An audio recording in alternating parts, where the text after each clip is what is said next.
Commander Lillian Ross stared through the main window of the USS Defiant. The giant crystal building that held the Galactic Council floated in space before her. The building sparkled in the light of two nearby suns.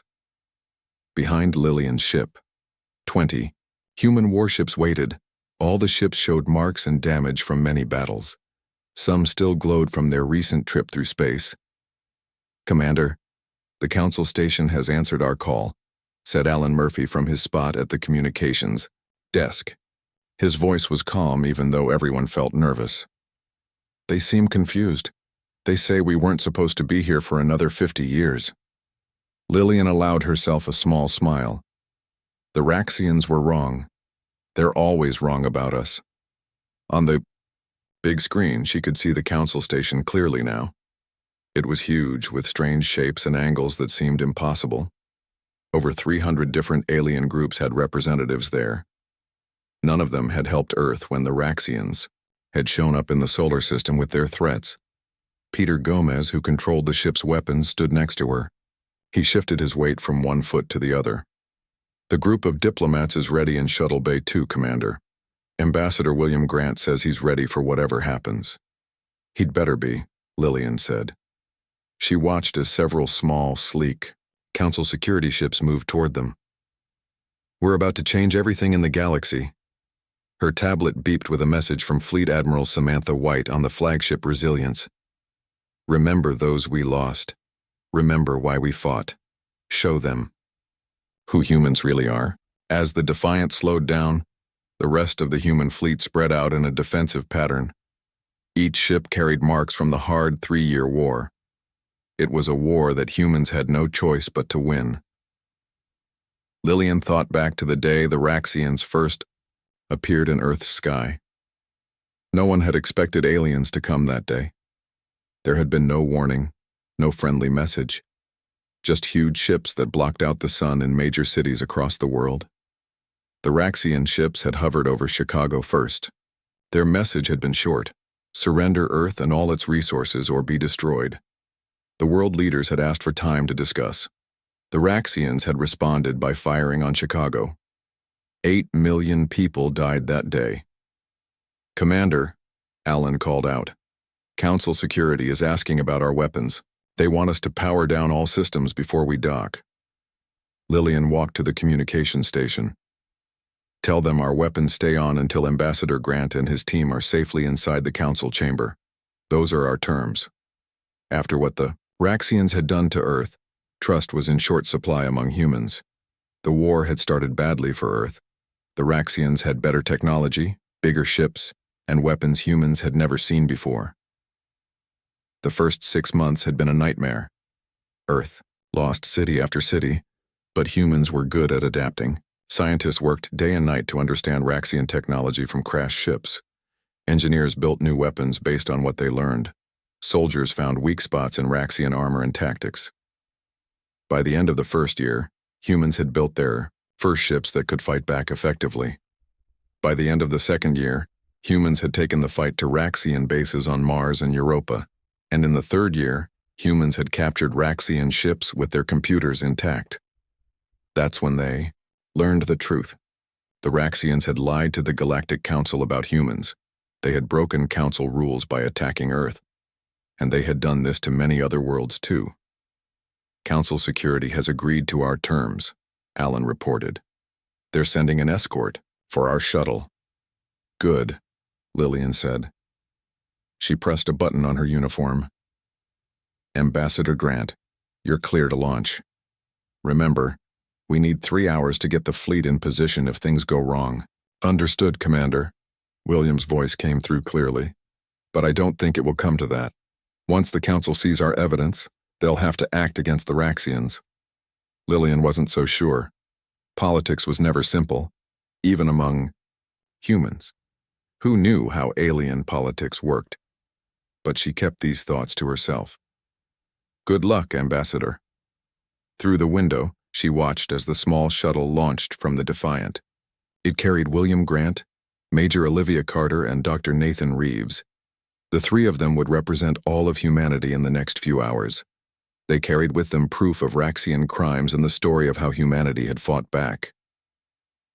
The shuttle moved slowly toward the council station, followed by 4 council security ships. Lillian checked the time. The meeting would start in about 30 minutes. All ships maintain position, she ordered over the fleet channel. Be ready for anything. Peter looked at the screen showing the council station. Do you think they'll actually help us? After they ignored us for 3 years? Lillian considered the question. 20 million humans had died in the war. Cities lay in ruins. Parts of Earth were still unsafe due to Raxian weapons. I don't know if they'll help us, but after today, they can't ignore us anymore. As the shuttle disappeared into the docking bay of the council station, Lillian felt a moment of pride mixed with sadness. Humans had never wanted this war. They had never asked to join the galactic community this way. But now that they were here, they would make sure their voice was heard. The future of Earth depended on what happened in the next few hours. William Grant and his team carried the hopes of every human with them as they entered the Galactic Council. For the first time, Lillian sat in the commander's chair and waited. The hard part was over. They had survived the war with the Raxians. They had found the Galactic Council. Now they just needed to tell their story and demand justice. On the main screen, the council station continued to sparkle in the light of the twin suns. Behind it, stars stretched out forever. Somewhere out there were other alien races, other worlds, other civilizations. After today, they would all know about humans. They would all know what happened when someone tried to conquer Earth. Communications, keep the channel to the ambassador's team open, Lillian ordered. I want to hear everything that happens in that council chamber. The next hour would change the course of human history forever, and Lillian Ross had a front row seat. 6 hours had passed since the human delegation presented their evidence to the council.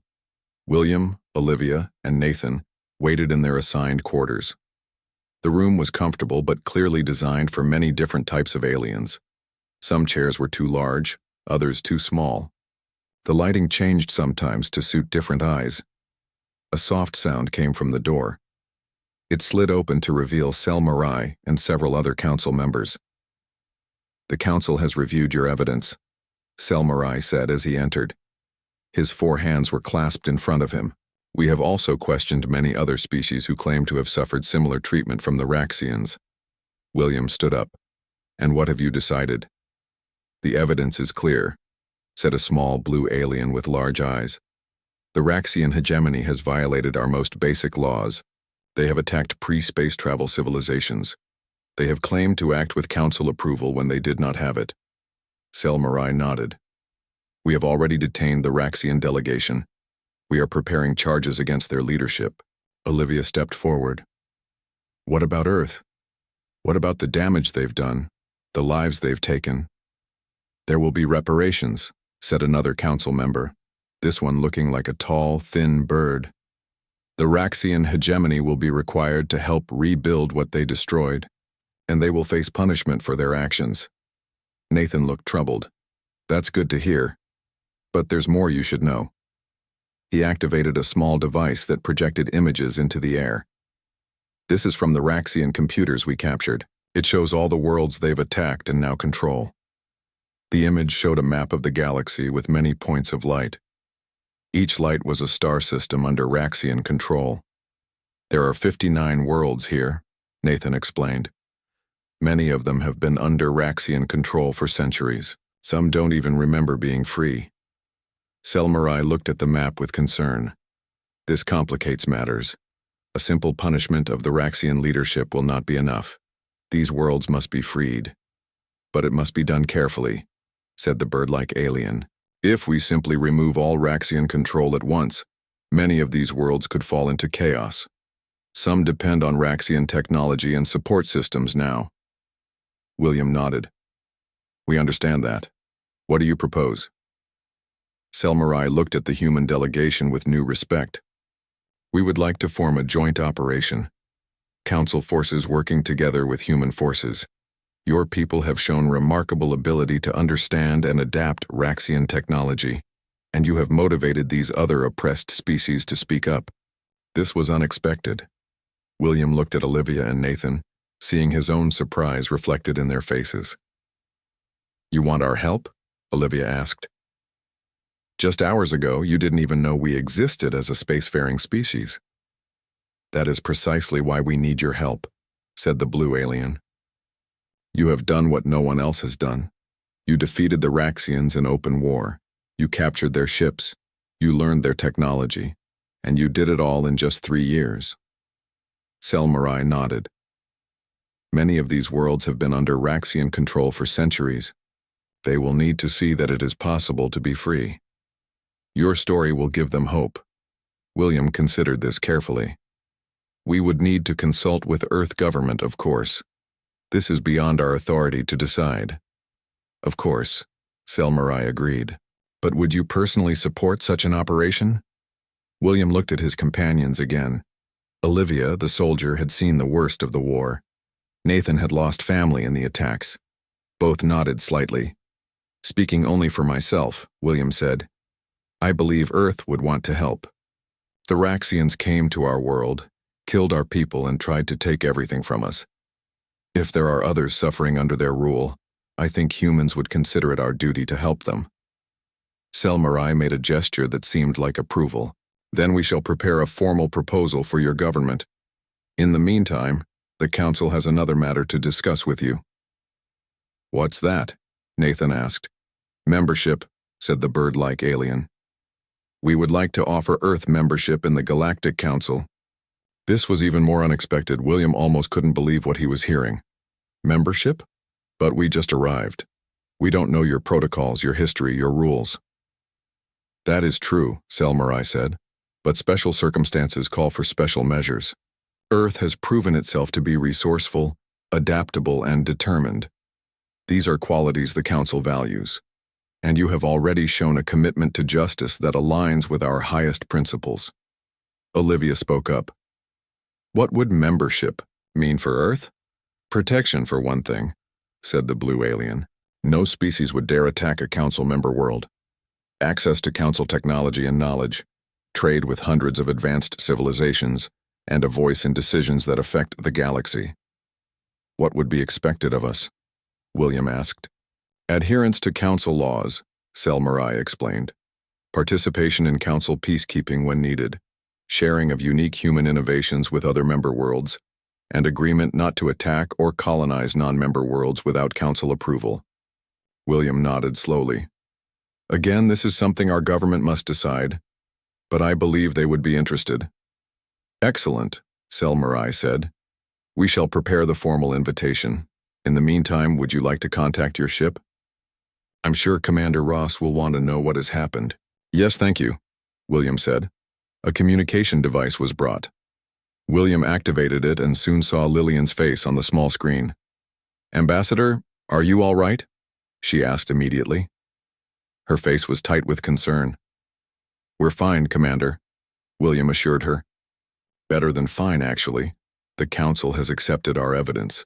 They're preparing charges against the Raxian leadership, and they've offered Earth membership in the Council.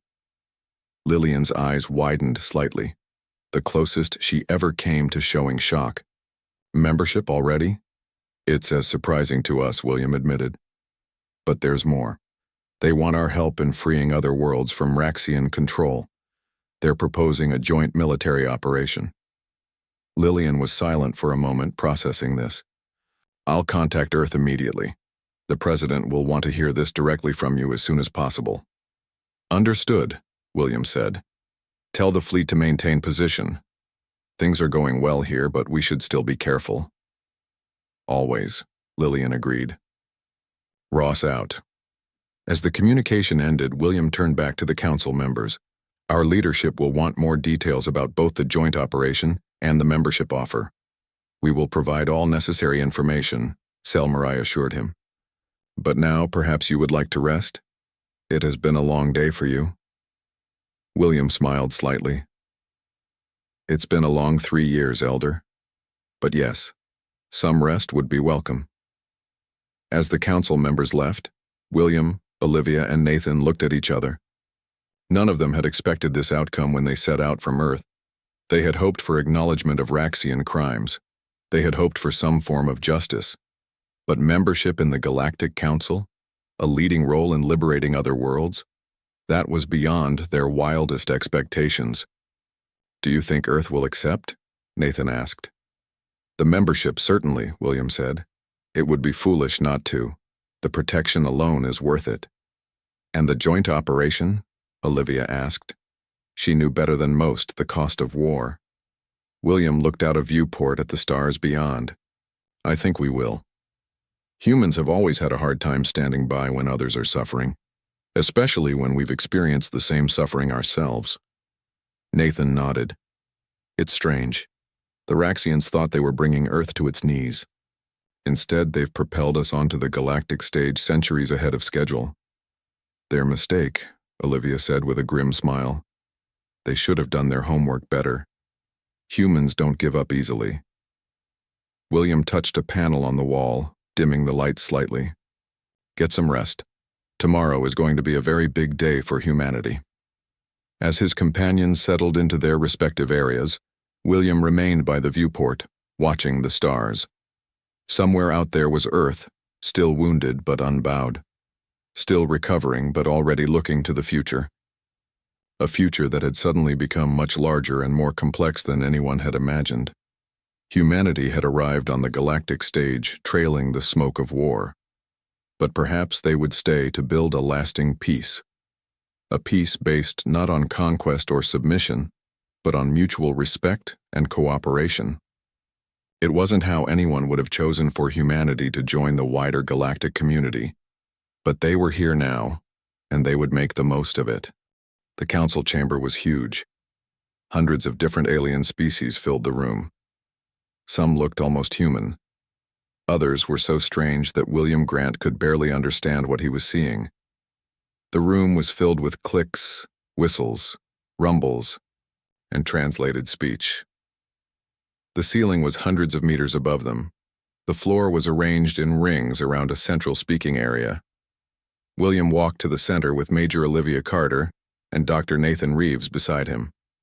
All three wore the black and silver uniforms of the United Earth government. Each uniform had a small red band on the arm. This was how humans showed they were mourning.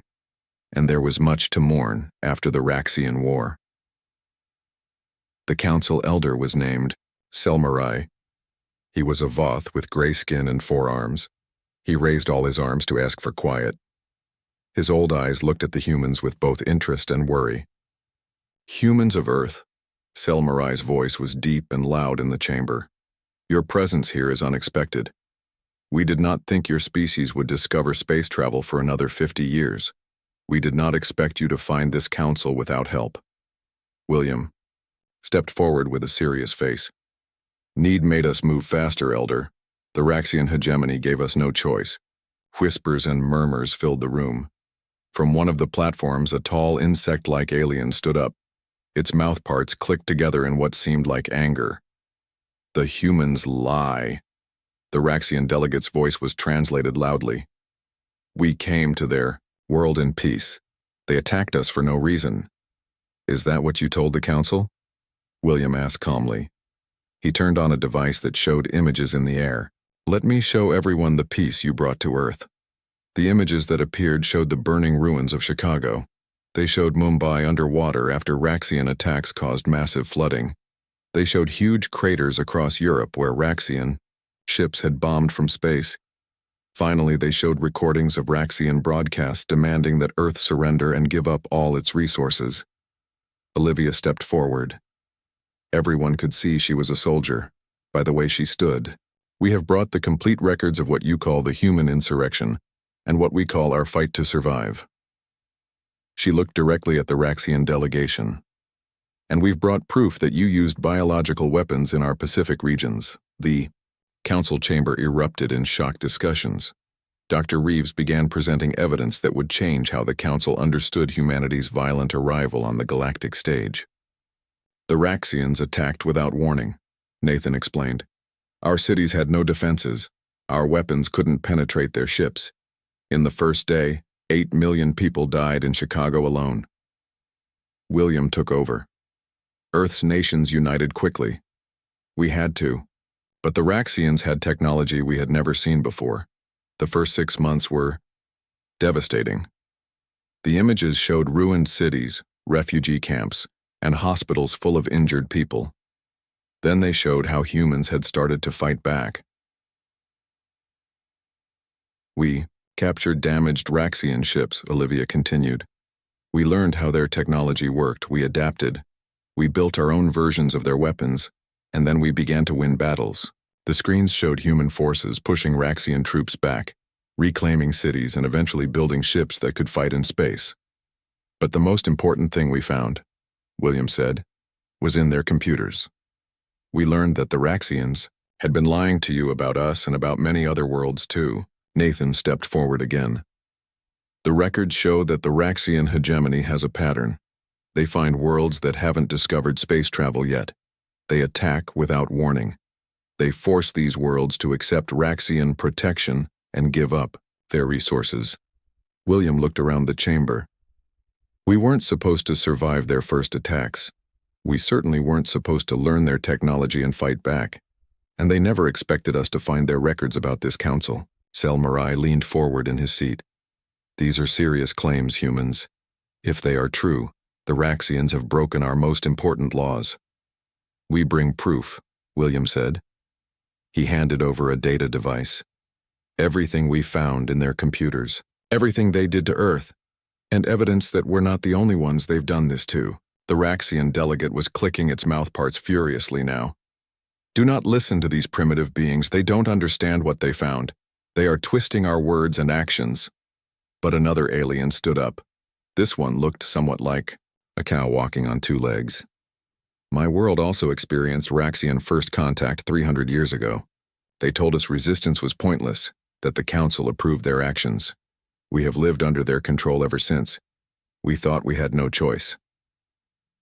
One by one, representatives from other worlds stood up. Each told a similar story. Each had believed they were alone, that the Council had allowed the Raxians to take control of their worlds. William watched as the truth spread through the chamber. This moment would change everything for humanity and for the galaxy. We come to you, not just for Earth, he said. We come for justice for all worlds that the Raxians have attacked and lied to. Selmarai signaled to several Council security officers. They moved to surround the Raxian delegation. The Council must examine this evidence immediately, Selmarai announced. If it is confirmed, this would be the worst violation of Council principles in 12,000 cycles. The Raxian delegate tried to leave, but the security officers blocked the way. William looked at Olivia and Nathan. Their faces showed the same mix of emotions he felt. Relief that they were being heard, satisfaction that the truth was coming out, and hope that Earth might finally get justice. The Council will need time to verify your evidence, Selmarai told the human delegation. You will be given quarters here while we deliberate. This could take many hours. William nodded. We understand, Elder. We've waited 3 years for justice. We can wait a few more hours. As they were led from the chamber, William could still hear the excited discussions among the Council members. Their arrival had caused more upheaval than even they had expected. In the corridor, Olivia spoke quietly. Do you think they'll actually help us? William considered this. I think they have to now. Too many other species have confirmed our story. The Raxians have been breaking Council rules for centuries. They can't ignore that. Nathan pointed to a window as they passed it. Outside, they could see the human fleet holding position near the Council station, and they can't ignore us anymore. We've proven we can fight. We've proven we can win. William nodded. Now we just have to prove we can be part of this galactic community, on our terms. The aliens leading them stopped at a door. These will be your quarters during the deliberations, one said. You will be informed when the Council has reached a decision. As the door closed behind them, William sat down heavily in a chair. For the first time since the war began, he allowed himself to feel tired, but also hopeful. Humanity had survived. Against all odds, they had fought back against a vastly superior enemy. They had won their freedom, and now, maybe, they would win their place among the stars. 2 days had passed since the human delegation first entered the Council chamber. In that time, much had happened. Earth's government had responded to the Council's offers with cautious enthusiasm. President Susan Wright had spoken directly with the Council from Earth via a communication link the Council provided. The talks were going well. Commander Lillian Ross had joined the diplomatic team in their quarters. They now sat around a table covered with data tablets and holographic displays. The displays showed maps of Raxian territory and information about the worlds they controlled. The Arcturian fleet can approach from this direction, Lillian was saying, pointing to one side of the map. Our ships will come in from here. That puts the Raxian homeworld between us. Selmarai and several military advisors from different council species sat across from the humans. They nodded in appreciation of the strategy. A good plan, said General Vox, a reptilian alien with green scales and sharp teeth. The Raxians will not expect an attack from two directions at once. They have grown too comfortable in their power. William was reviewing the diplomatic side of the operation. Each liberated world must be given a choice about their future. Some may wish to join the Council immediately. Others may need time to develop their own governments first. Agreed, said Selmarai. Self-determination is a core principle of the Council. We will not replace one form of control with another. Olivia looked up from her own tablet. What about the Raxian civilians? Not all Raxians supported what their government did. It was a fair question. Humanity had learned through bitter experience that hating an entire species for the actions of their leaders was not just.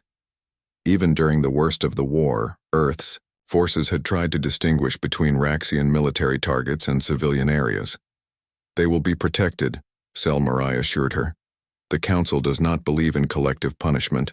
Those who committed crimes will face justice. Those who did not will be given a chance to build a new society under Council oversight. Nathan had been quiet for most of the meeting. Now he spoke up. What about Earth? While we're helping with this liberation effort, who will help rebuild our world? It was a concern all the humans shared. Earth had suffered greatly in the war. Millions were dead. Cities lay in ruins. Some areas were still uninhabitable due to Raxian bioweapons. The Council has already dispatched medical and engineering teams to Earth, said Selmarai. They should arrive within the week. They bring technologies that can help heal your injured and clean your environment much faster than your current methods. And knowledge, added another council member, a being made mostly of light contained in a special suit. Educational materials, to help your people understand the wider galaxy and their place in it. And protection, General Vox said firmly. 3 council warships are escorting these aid ships. They will remain in your system to ensure no one tries to take advantage of Earth, while your fleet is helping with the liberation effort. William nodded in gratitude. Earth thanks you for this assistance. It will go a long way toward healing the wounds of war. Lillian turned the conversation back to the military operation. How soon can the Arcturian fleet be ready? 3 of your Earth days, General Vox replied. They are already preparing. The Council is also gathering ships from 5 other member species. This will be the largest joint military operation in over 1,000 years. This impressed the humans. The Council was committing significant resources to this effort. And our role? Lillian asked. Central, Selmarai said without hesitation. Your ships have recent experience fighting the Raxians. Your crews know their tactics, their weaknesses. And as I said before, your story will give hope to the worlds we are liberating. A council aide entered the room and whispered something to Selmarai. The elder's expression changed slightly. It seems the Raxian government has learned of our plans, he announced to the room. They have sent a message demanding the return of their delegation and threatening war against the Council if we proceed. General Vox made a sound that might have been a laugh. They are in no position to make threats. Their main fleet was destroyed, or captured by Earth. They have only their home defense forces left. Still, William cautioned, desperate governments can do desperate things. We should accelerate our timeline if possible. Selmarai nodded. Agreed, General Vox. Can the Arcturian fleet be ready sooner? With motivation, yes. Perhaps 2 days instead of 3. Do it, Selmarai ordered. And inform the other council ships as well. Lillian stood up. I'll return to the fleet and make sure our ships are prepared for an earlier departure. As the meeting broke up, William and Sel Marai remained to discuss a few final diplomatic details. Olivia and Nathan walked with Lillian back toward the docking bay where her shuttle waited. How is the fleet? Nathan asked. He had spent most of his time with the council scientists, learning about their technologies. Ready, Lillian said confidently. Eager even. Our crews want to make sure what happened to Earth never happens to anyone else. Olivia nodded in understanding. The soldiers feel the same way. This isn't just about revenge. It's about making things right. They passed through a large public area of the council station. Various alien species moved about their business. Some stopped to stare at the humans. Word had spread quickly about Earth's arrival and the evidence they had brought against the Raxians. It's strange, Lillian said quietly.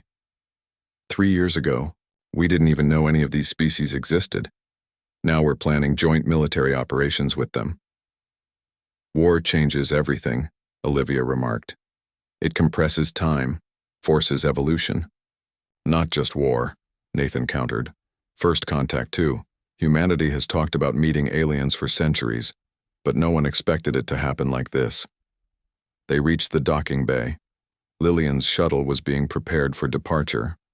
I should be back within 6 hours, she told them. If the council needs any specific information about our fleet capabilities while I'm gone, you can reach me through ship communications. Olivia saluted her commander, a habit from their military days that was hard to break. Safe flight, Commander.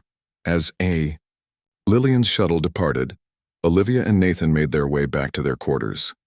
They passed more aliens in the corridors. Some nodded respectfully. Others seemed curious.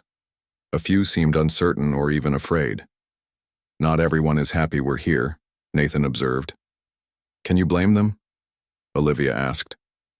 We showed up unannounced, with a fleet of warships. We've turned their council upside down, and now we're about to join them in a major military operation. True, Nathan admitted. It's a lot of change very quickly. For us too. They entered their quarters to find William, already there looking tired but satisfied. The final agreements are in place, he told them. The council will officially vote on Earth's membership tomorrow. It's a formality at this point. Sel Marai has assured me the vote will be positive. And the liberation operation? Olivia asked. Scheduled to begin in 2 days. The council is drafting a declaration explaining the action to the galaxy. They want Earth to be prominently mentioned, both as a victim of Raxian aggression and as a key partner in the liberation effort. Nathan sat down heavily. It's all happening so fast. 3 days ago, we were still fighting for survival. Now we're about to become members of a galactic government. William nodded. I know, it's overwhelming. But we've earned this, not just through fighting, but by bringing the truth to light. By caring about justice not just for ourselves, but for others too. Outside their viewport, they could see the stars and the council station stretching away. Ships of various designs moved about. Some were massive, larger than anything humans had built. Others were small and elegant. All represented civilizations that had been traveling among the stars while humans were still figuring out basic electricity. And yet, here humanity was. Not as supplicants or junior partners, but as equals who had already proven their worth. Get some rest, William advised his colleagues. Tomorrow we make history. As they prepared for sleep, each human reflected on the journey that had brought them here. The horror of the initial Raxian attacks. The desperate struggle to survive and fight back. The painful losses along the way. And now, this unexpected opportunity to not just recover but to help shape the future of the galaxy. None of them had asked for this responsibility. But now that it was before them, they would embrace it. For Earth, for humanity, and for all those who had suffered under Raxian oppression. The war had changed them, had changed humanity, but perhaps in the end it had changed them for the better. 1 month after humanity's dramatic arrival at the Council, the Galactic Assembly Hall was filled to capacity.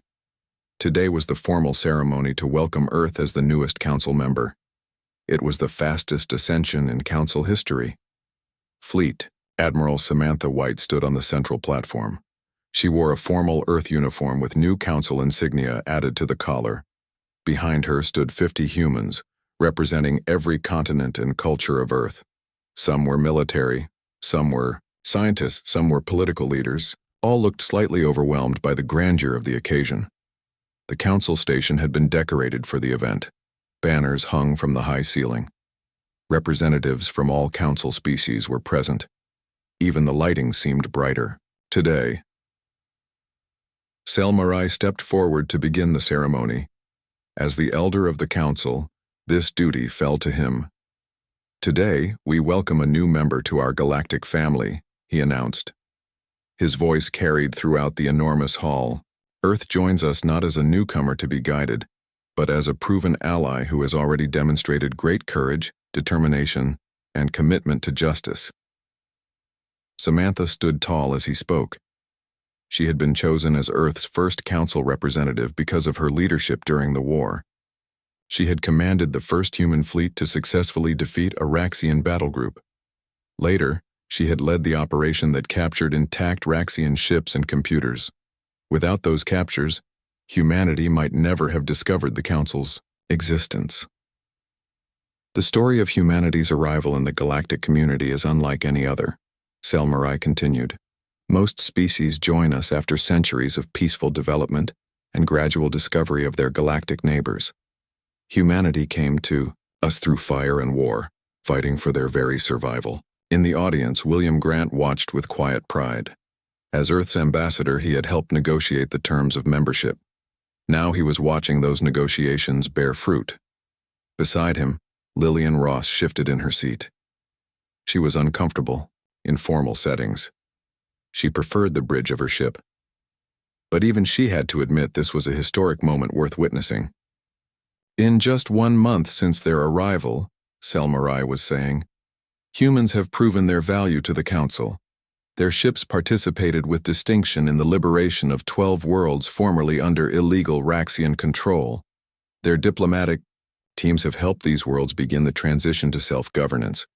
Their medical personnel have treated victims of Raxian oppression with skill and compassion. This was all true. The joint liberation operation had been more successful than anyone had dared to hope. The Raxian government, faced with overwhelming force and abandoned by their fleet commanders, had surrendered after only a week of fighting. The liberation of their subject worlds had proceeded quickly after that. Today, the Galactic Council is stronger because of Earth's membership, Selmarai declared.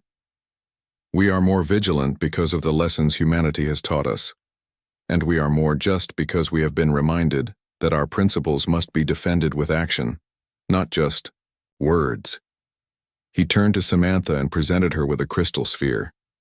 Inside the sphere, a perfect miniature of Earth rotated slowly. Fleet Admiral Samantha White, do you accept the responsibilities of Council membership on behalf of Earth and humanity? Samantha took the sphere carefully. I do, Elder. Earth pledges to uphold the principles of the Council, to defend the peace of the galaxy, to share our knowledge and culture, and to ensure that what happened to us never happens to any other world. Selmarai nodded in approval. Then, by the authority of the 322 member species, I formally welcome Earth to the Galactic Council. The hall erupted in the universal gestures of approval from hundreds of different species. Some applauded as humans did. Others made different sounds or movements. But the sentiment was clear. Earth was welcome. As Samantha completed the ceremony with the traditional words, many stars, many worlds, one future, William felt a tap on his shoulder. It was an aide. Ambassador Grant, there's a situation requiring your attention. William excused himself and followed the aide to a small meeting room adjacent to the main hall. Inside, he found Olivia, Nathan, and several council security officials. What's happened? He asked. We've intercepted a Raxian transmission, Olivia explained. A group of hardliners who escaped the surrender. They're threatening attacks on Earth and Council worlds. William frowned. Do we know their location? Not yet, said one of the security officials. But we're tracking the signal. We'll find them. Nathan pulled up a data display. They don't have many ships. Maybe 3 or 4 small vessels. Nothing that could pose a real threat to Earth with the Council defenses now in place. Still, William said, we should inform the Council leadership. Already done, Olivia assured him. General Vox is preparing a joint Human Council task force to hunt them down. William nodded. Even in this moment of celebration, there were still threats to deal with. The war might be over, but its echoes would continue for some time. Keep me updated, he said. I should get back to the ceremony. He returned to his seat just as the formal part of the ceremony was ending. Now, representatives from various council species were coming forward to personally welcome Samantha and the Earth delegation. Everything all right? Lillian asked quietly as he sat down. Just some loose ends from the war, William replied. Nothing we can't handle. Lillian nodded. She understood. War never ended cleanly. There were always those who couldn't accept defeat, who would keep fighting long after the main conflict was resolved. But such holdouts rarely changed the final outcome. As the reception continued, William found himself speaking with representatives from many different species. Some were curious about Earth culture. Others wanted to discuss trade, possibilities. A few even expressed interest in visiting Earth when it was safe to do so. Your world sounds fascinating, said a Medusan representative, her hair-like appendages floating gently in their electromagnetic field.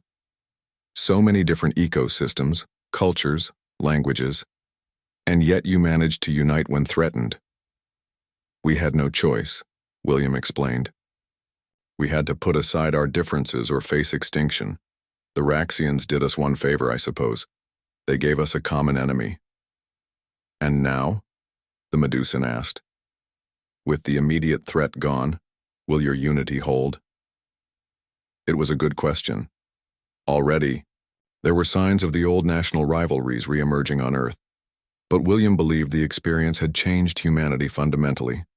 I think it will, he said. Not perfectly. We'll still have disagreements, but knowing we're not alone in the universe, that changes everything. We understand now that we're all Earthlings first, before any other identity. Across the room, Nathan was deep in conversation with a group of council scientists. They were discussing the technology exchange that was part of Earth's membership agreement. Earth would share its unique innovations, particularly the adaptations they had made to Raxian technology. In return, the Council would share knowledge that would help Earth recover and advance. Your medical regeneration techniques are particularly interesting, Nathan was saying. They could help many of our war wounded. And your computer encryption methods are quite innovative, replied a crystalline being whose body seemed to be made of living glass. You developed them under pressure, which led to unique approaches.